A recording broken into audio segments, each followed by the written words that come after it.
এই ফুল যখন গাছে থাকে তখন এই রূপ আমাদের আকর্ষণ করে। এই ফুল দিয়ে যদি আপনি মালা বানান, কোনো মূর্তিতে দেন, তাহলে তা সম্মানের নিদর্শন হয়। এবার এই ফুলই যদি আপনি বিছানাতে ছড়িয়ে দেন, তাহলে সেই দৃশ্য দেখে সেই সুবাসে আপনার মন পুলকিত হয়ে ওঠে। কিন্তু ভাবুন, এই পুষ্পই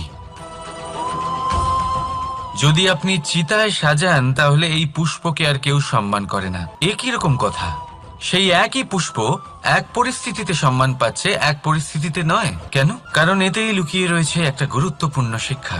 এর সারমর্ম হলো এটাই যে এই সম্মান ব্যক্তি বা বস্তুকে করা হয় না, সম্মান করা হয় সময় এবং পরিস্থিতিকে। এবার এই যে সময়, তা কখনোই আমাদের বশে থাকে না, আমাদের বশে থাকে পরিস্থিতি। আমাদের পরিস্থিতি কেমন হবে তার সিদ্ধান্ত স্বয়ং আমরাই নিই, আর যেরকম আমাদের পরিস্থিতি হবে সেরকমই আমাদের সম্মান করা হবে।